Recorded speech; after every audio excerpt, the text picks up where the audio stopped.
Your shirt is a medium. We covered this before the segment started, but I would. Hurricanes are going to the Pop-Tarts Bowl. When's the last time you've had a Pop-Tart? In high school, every day my breakfast was Pop-Tart and a Gatorade. Like quick out the door, go to practice before school, and that was my breakfast. Yeah. I was what kind of pop? And I was what like kind the of Pop-Tart? normal, like the strawberry, the strawberry filling with the normal what is it? Vanilla cream frosting. But the other one I did like was the chocolate chip cookie dough. That was the other one I really, really liked. So you started the day, Mike Cugno started the day with a Gatorade and a Pop-Tart? Yeah. Were you on Wick? I wasn't drinking coffee yet. I need all the sugar I can get to like get out the door. Were you on Wick is a great low-key funny line. Mike, the Cugnos were going through something over there, man. You should have, called somebody. This is ridiculous. Yeah, school didn't offer. I didn't have friends like you. I didn't have friends like you yet. When you say you're going to practice, though, what were you going to practice for? So I ran track and stuff and cross country in high school. So we'd do like a 2-a-day, do a morning run, and then after school do another run. So I was at school like 6-7 in the morning to go running, and yeah, so that was it. So at 5 in the morning, you're not making breakfast. You're just grabbing whatever you can and going. God bless him, man. Tell you what, guy's always been after it. Mike Cugno is with us from CBS 4. Who would you rather have right now? This is a debate we had on the show. Who would you rather have right now, Tua and Tyreek, or Joe Burrow and Jamar Chase? Wow.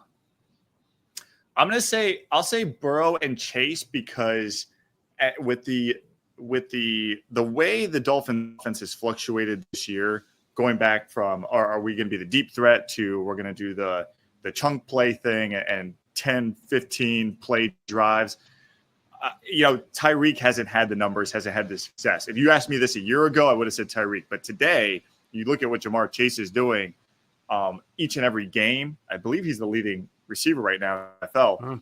It's crazy. He is a video game. Ask me this a year ago, it's Tyreek Hill and Tua all the way. But right now, the way Burrow and Chase are playing, it's hard to argue against them. Mike, and this is another thing, and this was to Hawk's point. We talked about this, for a couple of days. Could Tua thrive in any offense in the NFL? Because my point was, I think Joe Burrow could come into any offense. If it's Kansas City, if it's Cincinnati, if it's the Eagles, 49ers, I think Joe Burrow would be the same guy. I don't know if Tua would be the same guy if he didn't have Mike McDaniel. I love this question because I've been thinking about this for a while now. 3 years ago, is that my connection or is that Cugno's? Nah, I think we lost Mike Cugno there. That's Cugno. Oh, come on! I mean, you have a terrible connection. You ain't got what kind of internet are you rocking out there? What do you got? Vonage? Xfinity? You have Magic Jack? You got to get an extender. I do have the extender. I just got to get an antenna and just hold it up in the air. We got you.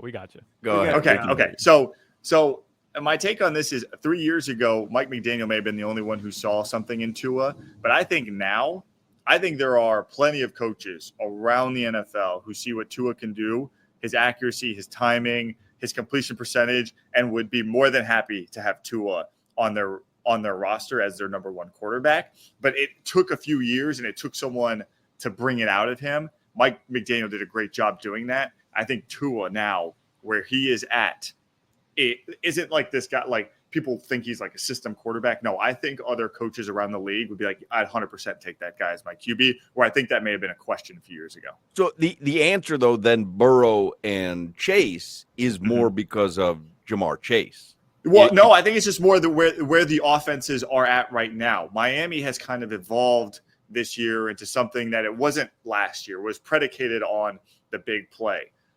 this was really against the Jets, really the first week all year where we saw Tyreek and Jalen have their typical numbers, right, that we're used to seeing. Otherwise, it's been like maybe one of them goes off, and it's not even really going off. It's like maybe flirting with 100 yards. So I think because of the way Miami's offense or philosophy has evolved over the last season, that's why I tend to lean towards Chase. Here's my because I'm the only guy who says Tua and Tyreek.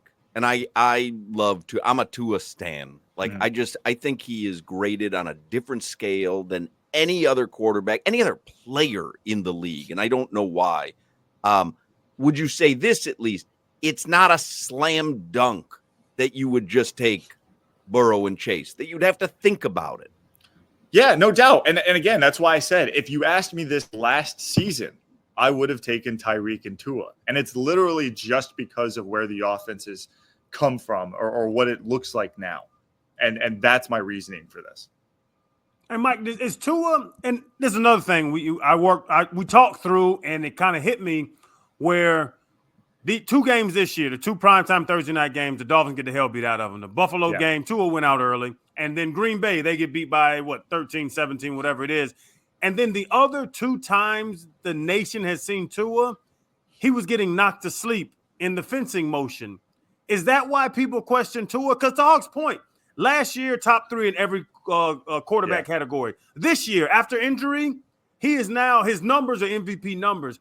Is it the national view of him is getting knocked out and losing in prime time? 100%, because these things always seem to happen on national TV, and you could tell there's he kind of alluded to it, right, when he came back, that like he doesn't want to be the face of the concussion stuff, but that's just what has happened because of circumstance. It's prime time against Cincinnati, prime time against the Bills, but you do have an outing recently against the Rams where you're like, oh, okay, and then the stretch of these last 4 games where are they in prime time?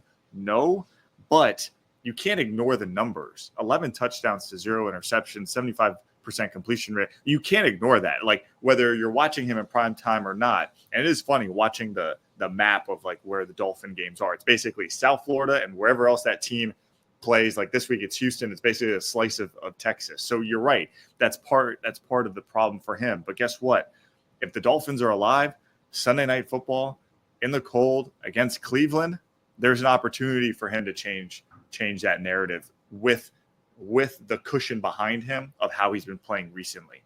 It would be more so of a coming out party. Yeah. I kind of feel like he changed his narrative a little bit in Green Bay, even though that they lost. And even, like he played well. Like he certainly didn't look inept out there. No, and that was a shame that the whole Malik Washington fumble happened, because if that doesn't happen, that defense got off the field quick on that first drive. That's a totally different game. Once they're playing behind, it just changed the makeup of that game so quickly that even him having a really good game couldn't bring them out.